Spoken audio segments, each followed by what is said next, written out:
What's up, everyone? Welcome back to the Parker Byrd Show here in the Legless Lounge. Today's guest is the true definition of perseverance, grit, and a second chance. Aaron Rouselle is a cancer survivor, a two-time liver transplant recipient, and a college baseball player at the age of 40 years old, and the head softball coach at Cecile College. He's also the founder of Pops Culture Incorporated, a nonprofit that focuses on mentoring young athletes and a passionate advocate for organ donation. His story is wild, inspiring, and packed with a lot of lessons about faith, mindset, and refusing to quit. Get ready for a powerful conversation with a man who proves that it's never too late to chase your dream. Aaron, man, thanks for coming on the Parker Bird Show, and pumped for everyone to hear this conversation. Like I'm truly blessed for the opportunity, sir. I really was looking forward to this one, so I thank you for your time.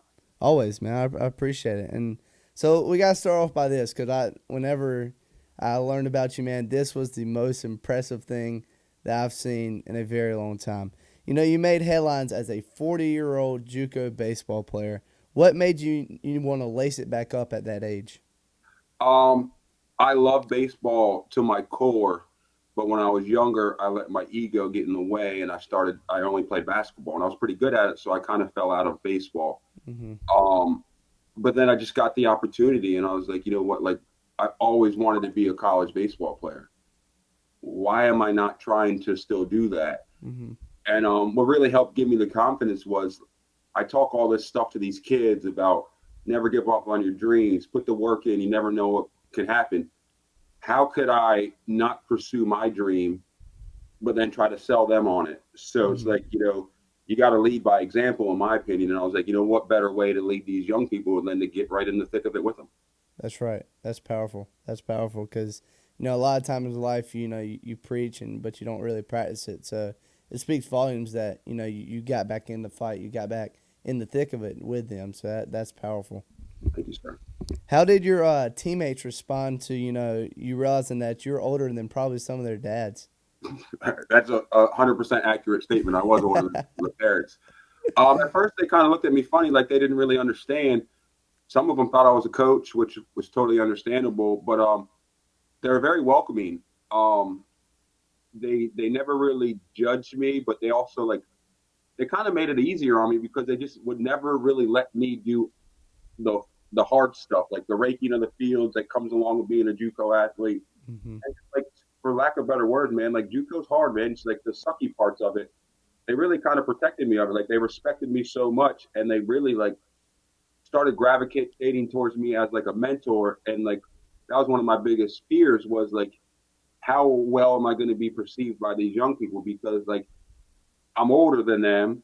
I'm not, I don't talk about anything they talk about. We have very little in common besides baseball.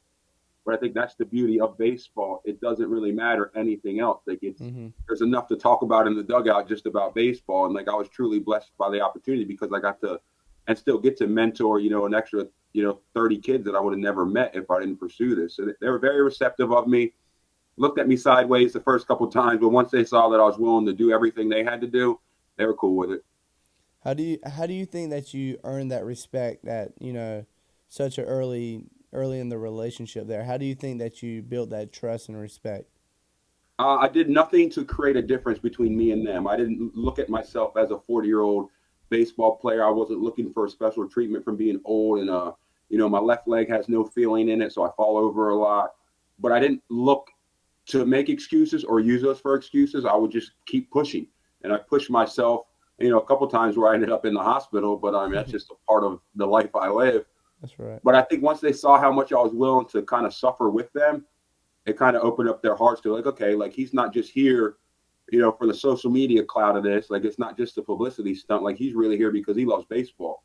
And I Hmm. think what helped the most is like I did not play a lot.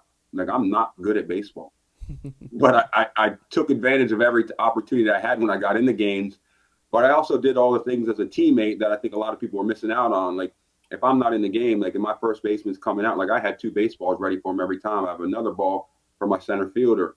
So I did all the little things that and most people at my age were like, oh, I'm not doing that. Like, I'm 40 years old. These kids can do that. But like, I wasn't 40 years old. I was a JUCO baseball player. So Hmm. I got to be willing to check all the boxes that come with that title. Yeah, that's powerful. And, you know, I personally have had to learn a different style of leadership after my accident because I learned that all my life I has been a leader on the field, but that's throughout my actions, and that's throughout getting a timely hit, being the guy to steal the bases, and all that cool stuff. But then after my accident, I don't play as much. I'm not a starter. I'm not. I only get 3 at bats a year, which I'm fine with that. I understand my role, but I've had to learn a different style of leadership. That's off the field, the throwing the baseballs out to your teammates. And I think that has been one of the biggest things that I've learned throughout these past couple 3 years, whatever, is how to lead a team by not even playing. So I think that's really cool, and I think later in life that it will also help me in the coaching world and all that stuff because as a coach, obviously but you can't play for them, so you have Absolutely. to learn how to do all that. But what do you think the biggest challenge for you was to get back into baseball at that age? What do you think the biggest part, and how did you overcome that? Um, I think the hardest part was really the physical side of it, because I do have so many things that hold me back. And I didn't know this until January, but well, actually, it was later in February. The entire fall season, I had what they thought was pneumonia, but it come to find out I had mold growing in my lungs from my facility. Like the roof was leaking and Mm, it developed some mold. So I'm out here trying to do these things with these kids, and I'm like, man, like I run one pole and I'm like completely gassed. So I'm like, yeah. so I was like, so really was struggling with that because I'm like, man, am I really this out of shape? Like, why am I not getting better? Like, I go to the gym, I work out, but I'm not improving. But then I went to the doctors, like, oh, like we think you have pneumonia. So then long story short, just the physical side of it. Because in my head, like I don't really have any physical limitations Hmm. when I think about myself mentally. Like I still think I could do all the things I could do, but then I have to like humble myself and remind myself, like Aaron, like you're not 20 years old. You've been through a lot of things. Like don't forget how hard this is for you. So don't be too critical of yourself physically, but at the same time, don't be too easy on yourself either. Like it's a very delicate balance Hmm. when you're like, and I'm sure you can relate to when you're dealing with physical setbacks because you want to go and prove to everyone you're still the same guy, but you also have to realize you're not still the same guy. And once I really started to realize that, and I started to see like physically they're ahead of me, but mentally I'm ahead of them. And Hmm. that's kind of where we were able to create a balance for myself is because I can use my mental sharpness and my mental fitness and my emotional fitness to pick up for my physical. And I think that's the balance of life is you got to work on all aspects. You know, I look at it as mentally, physically, emotionally, spiritually.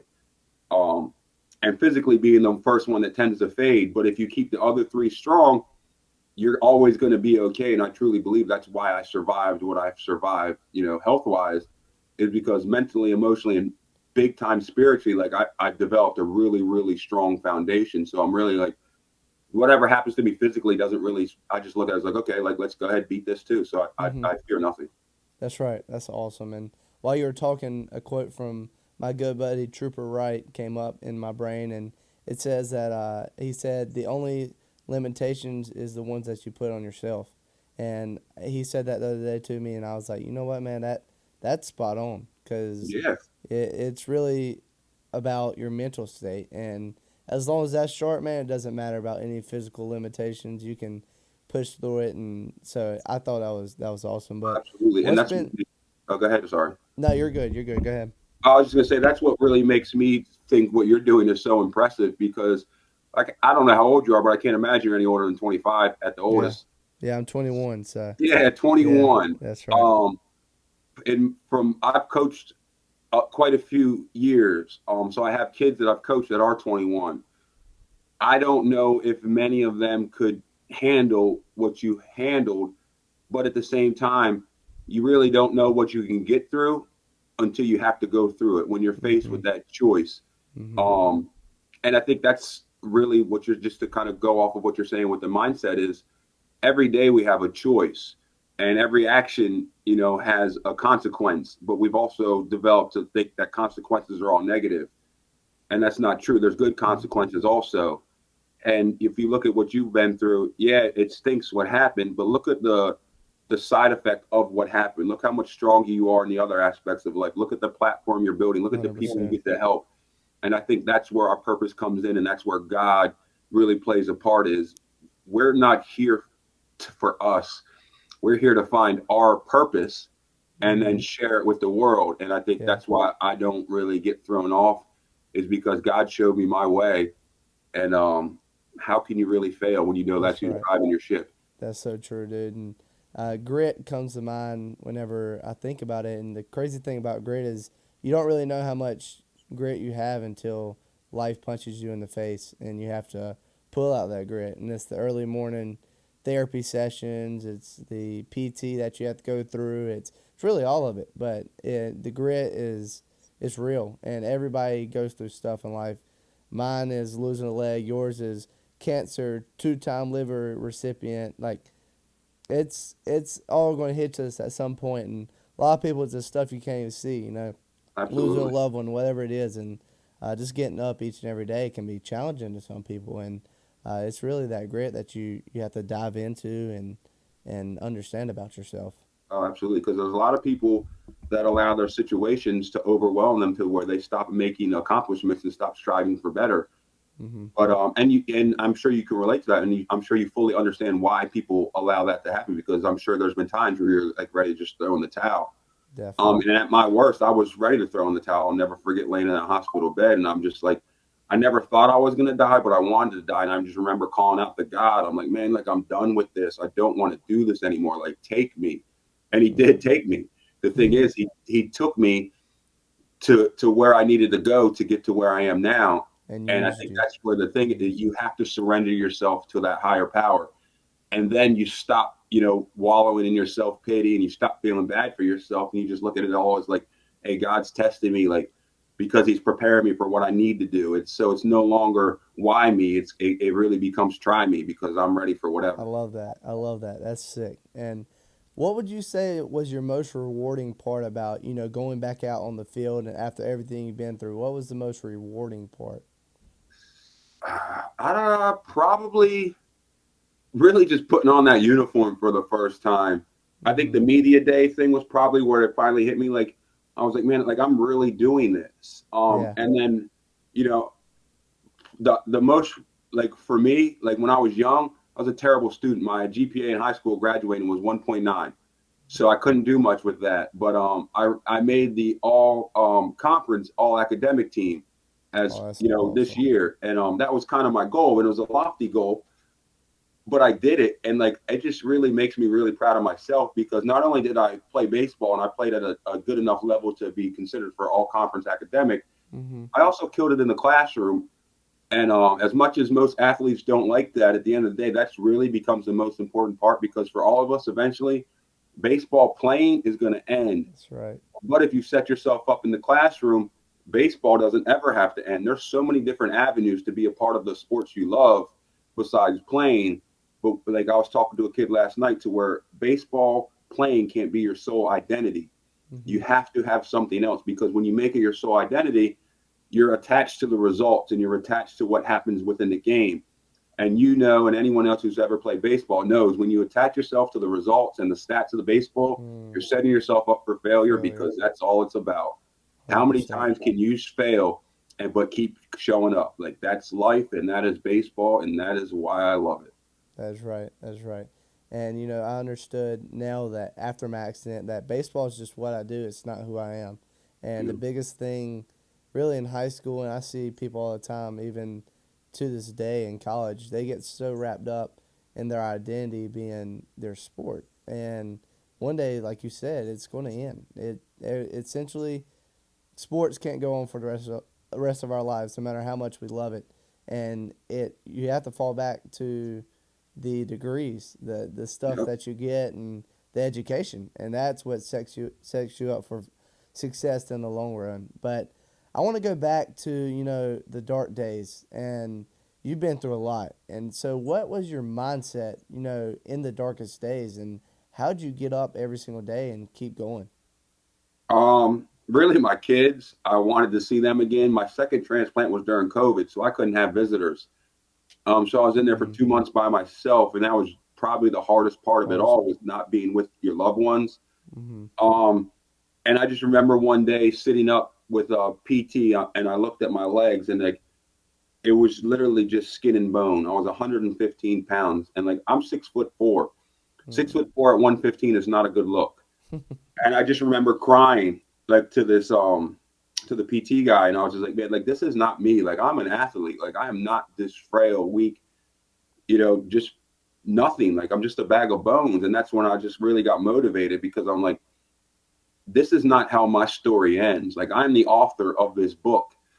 And up until that point, I really was just kind of sulking and feeling bad for myself because it was just hard, man. And like I did it already once. I'm like, why do I got to do this again? Like it kicked my butt the last time. Like why am I doing this again?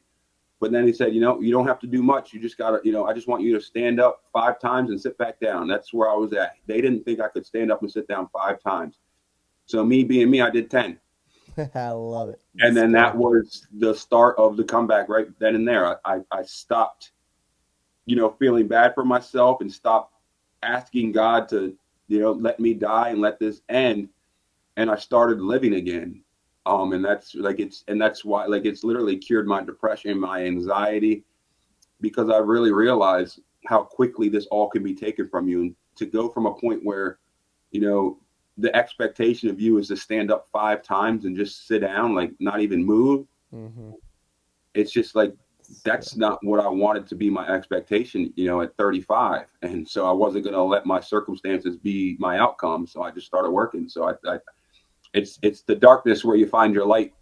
I mm-hmm. truly believe that, but you have to be willing to see it. And I just thank God that He was able to show me it, and now I get to be it. That's right. That's awesome. And for the listeners out there, tell us why you had to have those liver transplants and all the stuff you went through.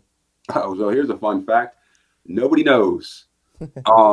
Most people assume I was an alcoholic or a drug addict or had something that I was doing to cause these problems.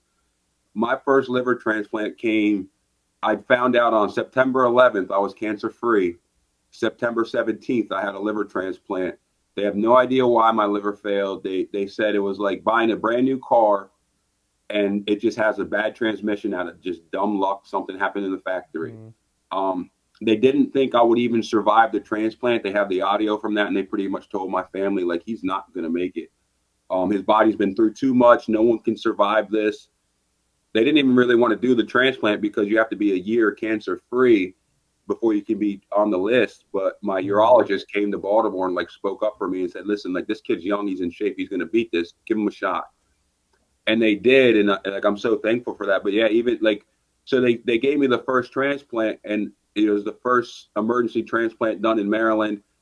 Um, the guy who I got it from passed away from a motorcycle accident, and his family was still grieving. But they were like, "Hey, there's a kid upstairs who's a match for your son. He's a donor. He's not going to wake up, but if you grieve quicker and we let him pass, we can go save this kid." And they decided to. And then there was another that's guy awesome. upstairs on this Mars machine, and the University of Maryland is one of the 5 hospitals at the time who had it. So they took that guy off the Mars machine because he was an addict, and he passed away. And they put me on it to buy me some time. But I got that. I was on that transplant list for 10 hours, which Mm, is unheard of. yeah. So many things had to fall into place for me to live, and at the same time, two people passed away for me to live, which was really a lot to deal with. Um, but they never found out why any of it happened. But they did say after my first transplant, they're like, you might get 5 years out of this liver. It's not a perfect match. It's good enough. And almost 5 years to the date, I got my second transplant from a kid. He was young, but he was an addict. So it was a Hep C positive liver, and like I didn't have Hep C, but Hep C is treatable now. So they asked me and said, you know, if you sign up for this trial program, we can give you the liver you need to save your life. Because like I was knocking on death's door, and Mm-hmm. thankfully he wasn't answering. So I was like, yeah, I'll do it. Like whatever, Hep C, I'll deal with that. It's way better than being dead. So Yeah. I got a Hep C positive liver. Um, and I like that. I took a ton of medicine, but I never contracted Hep C. But like nobody knows why any of this has happened to me. The type of cancer I got was super rare. Does not happen to people my age. Of the two other people who had it under the age of 40, both of them committed suicide. So my doctors were very concerned with me doing the same thing. But here I am. Let's There's go. no answer why to any of it other than God knew I needed to be humble, and That's right. He humbled me. Well, I know you're a walking miracle, so it's the humbling does come, but the bright side of it is that you get to walk out every day and be a testament to God. And what did you have any verses or any sayings from loved ones that you really held on to during those times? Oddly enough, when I was 18 and playing basketball and just getting tattoos left and right, I got Proverbs 24:16 tattooed on my forearm. Hmm. And it says, "For a man falls 7 times, he rises again."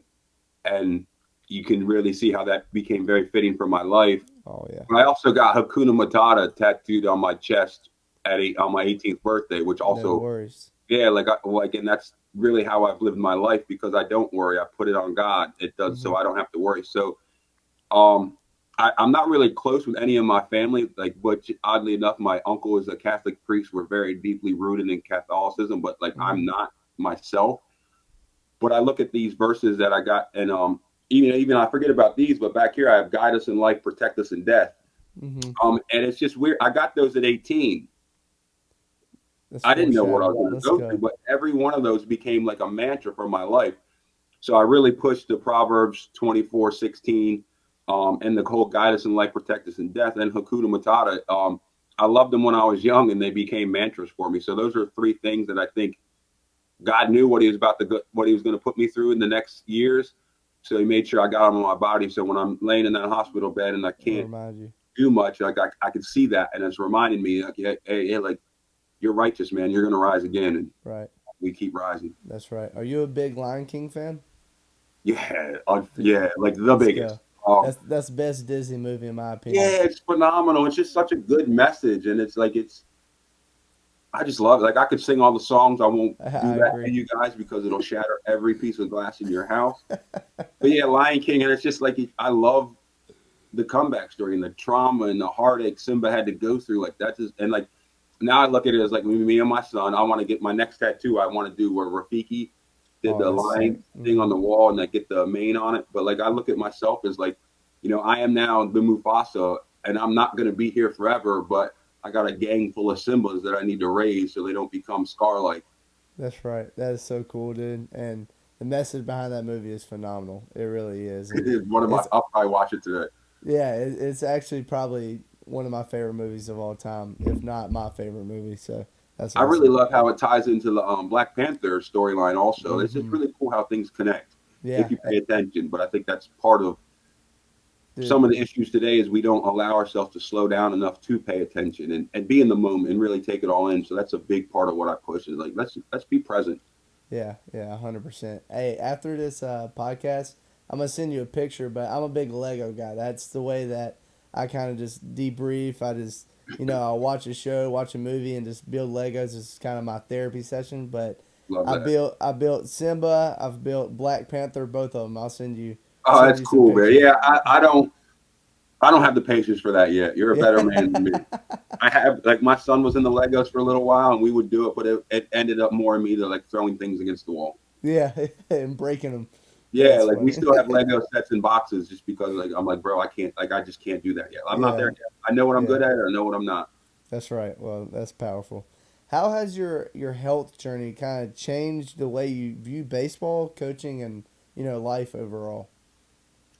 It's forced me to slow down.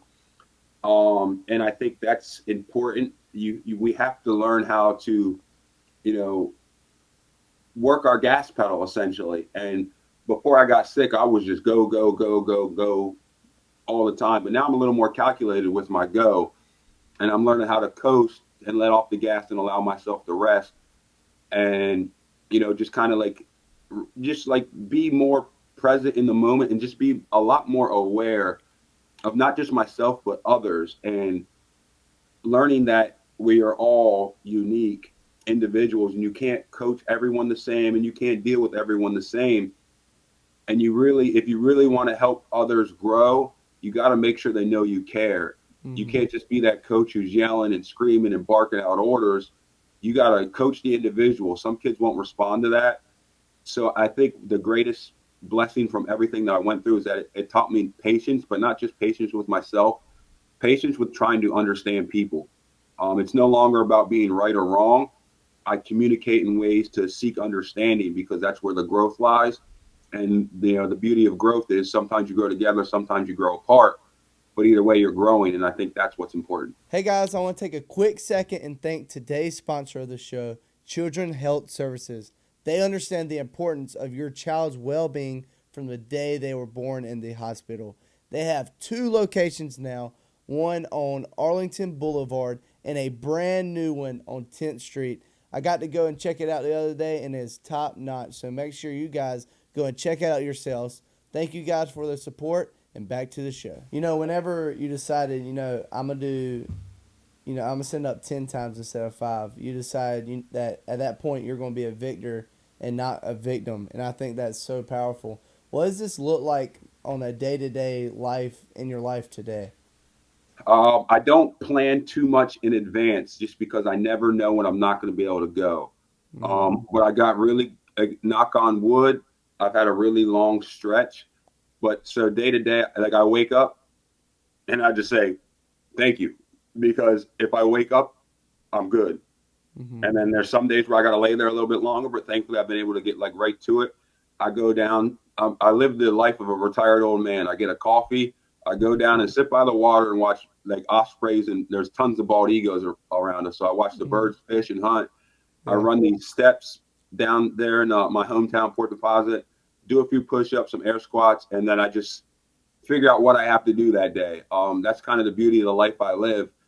I don't put a lot on my schedule because it's hard for me to commit to anything because you just never know when I won't be able to go. Like 2 weeks ago, I had cellulitis, which is an infection in your legs, and I get that all the time because I don't have lymph nodes in my groin, but I also don't Mm-hmm. have the immune system to fight off infections. So if I get a mosquito bite or any kind of like cut on my leg, it often leads to an infection, which most of the time leaves me in the hospital. But for this time, like because my body's getting stronger, I was able to fight it on my own, but I had to slow down for 3 days. So that's where I dug a pond in my backyard and I put a bunch of koi fish in there.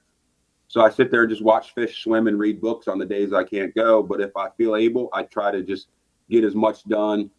The kids that I work with, we have scheduled practices twice a week, but I also leave my line open. And they're all older now, so especially with my son, like I'll go to the baseball field every day, but it won't be me asking you to go. But if you ask me to go, I'm in. So we usually end up at a ball field somewhere, but it's every day's different, and I think that's what keeps me so like eager and like happy because every day is an adventure and like it's a beautiful life that I have. Like I don't have a lot of material possessions. I don't have money in the bank account to just go do whatever. But what I do have is the freedom to do whatever I want on a daily basis. And because of that, I think I live a life of way less stress than others. So though Mm-hmm. I've been through so much that makes me like very susceptible to a lot of things, I think I'm healthier than most because I have a very stress-free life. Like every stress that I have is put on by me, and I Mm-hmm. think that's the key to life is like getting rid of the unnecessary stressors and the stressors that kind of fire you up or what are important because stress is a good thing if you manage it the right way. Hey guys, I want to take another second and thank another sponsor of today's show, Shimmer Boutique. Shimmer has some of my personal favorite brands, including Yeti, Local Boy, and Pimp Shrimp. So make sure you guys go and check that out. They have a brand new website live and active now with any purchase over $100 receiving free shipping. So make sure you guys go and check that out at shimmerboutiqueonline.com. They have three in-person locations in Greenville, Winterville, and Jacksonville, and that brand new website at shimmerboutiqueonline.com. Thank you guys so much, and back to the show. What is your favorite part about coaching now? Probably just to see them getting better, but not necessarily at the sport, at just like being human beings. There's a lot of kids that I work with, especially when I had my facility. that didn't do well in public school settings, or every other organization and group wrote them off because they're labeled problem childs or difficult. So I take a lot of pride in knowing that the kids in our area that were the kids that nobody wanted to deal with, Mm-hmm. I dealt with, and I helped them become more confident in themselves.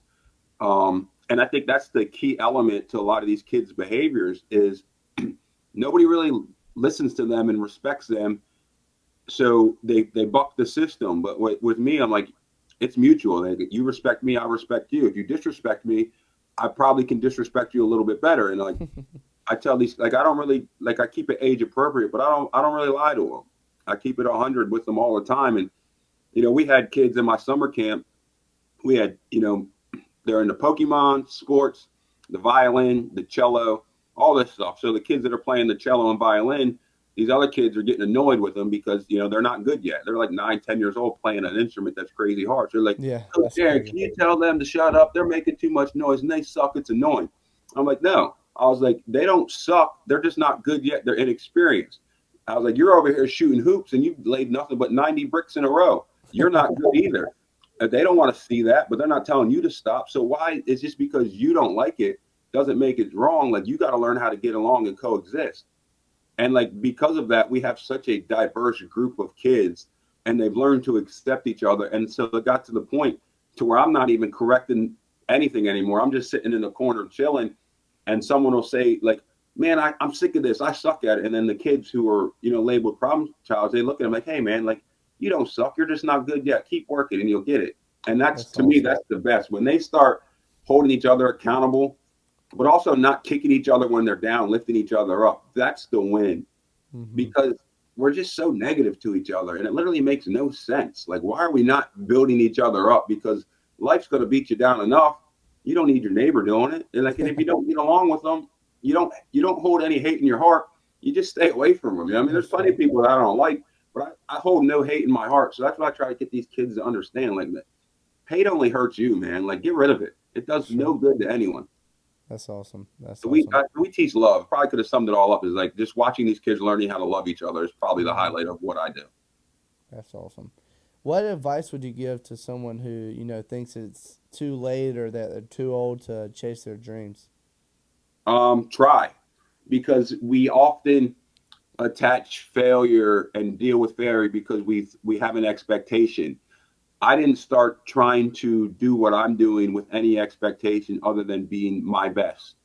Um, and if I didn't make that team, I could have walked away from it and be like, "Hey, man, I did my best."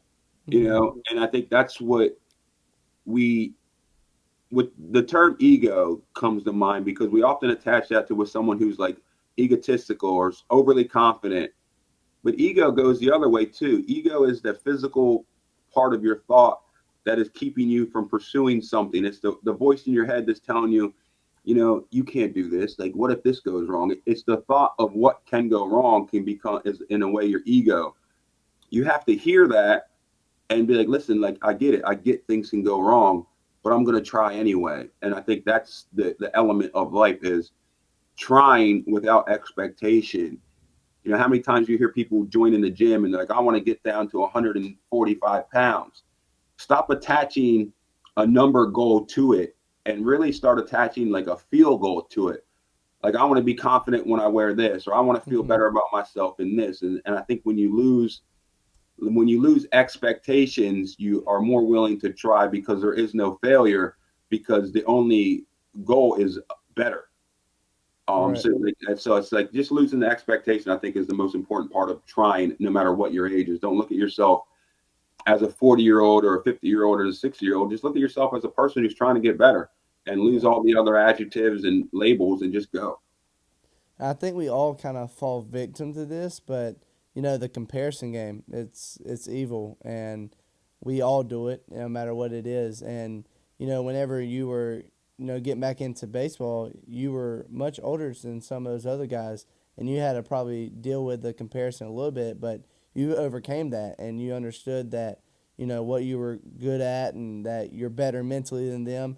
How would you tell someone to get over the comparison game and what to do from that? Comparison game really is the toughest because, especially for kids, because you look at this kid who's just better than you, for lack of a better term. But then you also have to look at why is he better than you? Is he putting more effort in? Is he taller than you? Is he stronger than you? Is he like some kids are just born with Mm-hmm. gifts? Um, and so then you really just gotta keep track of everything that you've been through to get to where you are, and understand like his story is not the same as your story, but it doesn't mean you can't. You can like I think it's not if you want to get to where somebody is, I don't think it's necessarily you should compare yourself to them, but you can use them as like a beacon to, or like a motivator to get Mm-hmm. there. But you shouldn't really look at it in comparison. So I think you got to just like stop allowing yourself to look at them to where they are and look at you to where you are and look at everything you've been through to get to where you are. And then you make the decision, do you want to keep working towards it and see if you could surpass them or whoever, or if you just got to go a different route. But it's like, don't forget where you came from and what you've been through. And like everyone has different stories and different circumstances, and different mindsets, and it all plays in part with what you are. So how can you compare yourself to anyone, because we're all different. So Right. there really is no comparison. It's just all in your head. And once you realize that, it gets a lot easier because, like I said, like I have plenty of my friends that are 40 that I still play over 40 baseball. Yeah. Yeah. Um, I think I'm better than most of them, but you know what I mean. It's because I work harder than them. So like I think sometimes like a little bit of shade or hate will be thrown my way, but like I don't care, Yeah. because if you want to get better, you simply do better. Like I'm not comparing me to you. So why are you comparing you to me? Like just keep your head focused on where you want to go and you put in the work. Like there's no point in comparison because you're robbing yourself of the beauty and the joy of what makes you you. Mm-hmm. That's awesome. And tell us about pop culture, man. Tell us about what's the mission and how people can help get involved in that. So pops came to me like it was straight a vision from God. Is the way I explain it. I woke up from a coma and started writing about my plan for this nonprofit. And it's really just a play on father figure. I think the world we live in, we've lost kind of the sense of you know the male role model. And you hear all this stuff about toxic masculinity and all this other stuff. And so what I do with pops is I try to help these kids. Our mantra is stronger every day, mentally, physically, emotionally, spiritually. And I try to just help them grow strength in who they want to become, so they're not carbon copies of anyone else. They're true versions of themselves. And it's just I don't want any kid to ever feel like they don't belong. Um, a big part of me is like I was adopted by an all white family, and as you could see clear as day, I am not very white. But I always grew up in neighborhoods to where I was the only one who looked like me. I was often the only one in the room who looked like me. So I never really felt like I belonged. But because of that, I really gained a lot of confidence in myself because I wasn't like anyone. So I could have either been mad or I could have just gained confidence. And thankfully, I took the confidence route. So that's what I see the things that I've accomplished without, to go back to comparison, because I never compared myself because I was always confident in myself. And I think when you teach kids to be confident from within, they're less likely to make poor choices, and they're more likely to continue to work no matter what they face and what's against them because they believe in them. So with pops, I really I tell people, they ask me all the time, "Are you a baseball coach?" I'm like, "No, I'm more of a confidence coach," because when you get these kids to believe in themselves, the results come. Like with hitting and fielding and everything related to baseball. If you don't believe you're going to hit the ball, you're never going to hit the ball. So pops is really just an organization that helps kids, believe in them, and it's just a play on being a father figure because I think that's my purpose. Like I'm a dad, so I'm That's going to right. be a dad until I stop being here. So why not, gift that to every kid who feels like sometimes their dad's not really listening to them, or they don't have a dad, or they just need someone in their corner who's going to believe in them, not for any other purpose besides they care and they want to see what's best from them. And because of that, like some of these kids get frustrated with me because I don't really lie to them. I'm not here to be your friend, but I can be friendly. But I'm always going to try to hold you accountable because I think that's what love is. And I think a lot of people lose sight of that. Is we often are a little too easy on our kids and our young people because we care about their feelings, and you should care about their feelings, but also you have to care about their growth and their development. And love's not always nice. You know, I mean, love is Mm-hmm. real, love is raw, love is telling people what they don't want to hear. But the difference between me and Pops is like I'll tell you what you don't want to hear, but I'm also going to help you get to where you want to go. I'm not just criticizing you to criticize. I'm criticizing to help, and I'm right there with you. Like I'm just right by your side to help you on your journey. And because of these kids are, I'm 10 years into doing this, but 5 years, 6 years with Pops, so I've developed a foundation with a lot of kids. So now they truly do look to me and respect me. So it's a big responsibility, but I take a lot of pride in just helping people gain confidence. Definitely. Thank you for doing that. That's beautiful, man. Because there's a lot of kids out there that need people like you in their life. So thank you for one investing in these kids, but also investing in future generations because they're gonna one day pass this on to the next generation, and then the world just gets better and better. So thanks for doing that, man. Oh, that's the plan. God told me what to do. I'm just here doing it. That's I'm right. really just blessed the community allows me because I could be a lot. It's not a lot of people like direct confrontational conversations and people who are, willing to stand on their own because they see it as arrogance. But once they really get to know me, it's like, oh wow, like he's really not doing this for any other reason besides the fact that he legitimately cares. That's right. That's right. And you're a passionate organ donation advocate. And what do you want others to know about the importance in this? Um, it gives you an opportunity to save a life. There's a funny commercial about this guy who's a complete jerk to everyone in his life. Like everybody hates this guy, and then he passes away, and he's an organ donor, so he ends up saving like 8 lives. So it's almost like a way to give, no matter how you live. Mm-hmm. You're legitimately saving lives.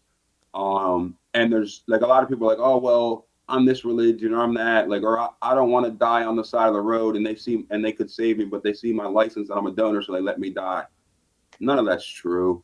Yeah. Every faith um, supports it. EMS people and emergency response teams aren't going to let you die just because you're a donor, because the odds are if you get in a car accident and you die, you probably aren't going to be able to get your organs harvested for donation anyway, because it's such a hard process. So many things have to go right. You have to pass away in such a controlled environment to where they can get your organs out in time, because the shelf life of a liver or a heart or lungs or anything else isn't very long. It needs to be in a warm body and right back in a warm body. It doesn't just chill in the refrigerator for us to go to when we need one. So it's such a process. So it's just like you have an opportunity to be a hero to many, and they're strangers. And I think that's really one of the most powerful things in this world is how do you treat people that you don't even know? How are you with strangers? And organ donation gives you an opportunity to make sure you end on love and you end up being somebody's hero. Like I have two heroes that I'll never meet, but I'm so thankful for, and I thank them every day. I get to see my kids, my other loved ones, or any human interaction that I have. It isn't just me, it's the two other people that passed away to allow me to be me.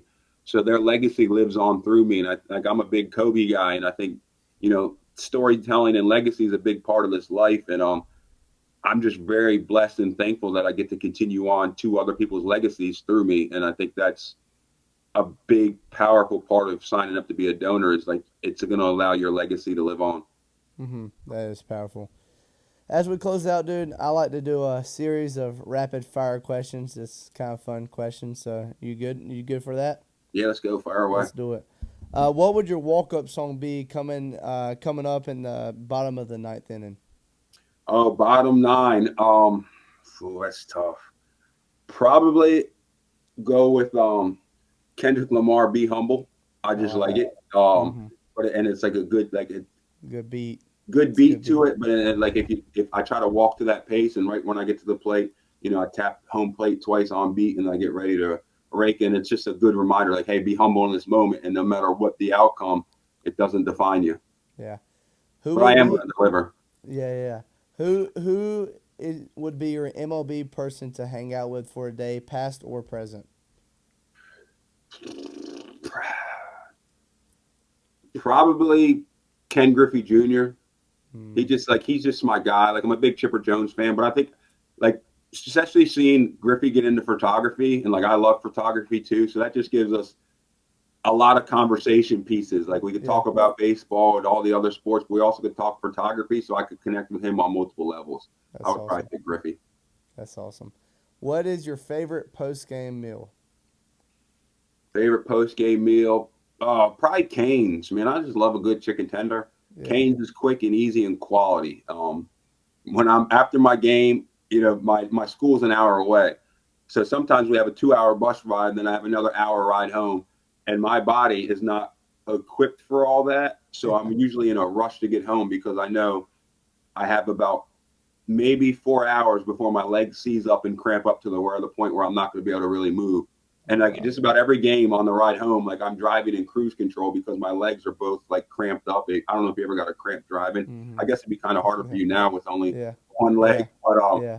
it's just sucks. Like so, I Yeah. know I got to get home, so I try to stop somewhere and get a quick chicken tender, and then get home as soon as possible. So, That's but right. I prefer Canes, but I'll eat any chicken tender. That's right. Oh, that's awesome, man. I appreciate you coming on, dude. What a story. You're a walking miracle and a walking testament to so many people. I appreciate what you're doing for not only people around you, but the kingdom of God. And it speaks volumes of what you're doing. So I appreciate it as a person. And I know many people are blessed just to call you a friend and call you a mentor. So thanks for coming on the Parker Bird Show, man. I think it's truly a blessing to like have this opportunity with you and seeing your story and seeing your battles and watching what you've overcome and how you give it all to God. Um, Really, just truly inspired by you, young man. Like I have a daughter who's your age, and so knowing and dealing with other kids your age and seeing the mentality they have and like seeing what you've overcome at such a young age, I hope every day you're very proud of yourself because you are a phenomenal human being, and I truly believe your best is yet to come. That's right. Well, I appreciate it so much, dude. Also, go Uh, Braves, man! I love to Let's see a go. Braves Let's hat. go. I was about to ask you if you were a Braves fan because of Chipper.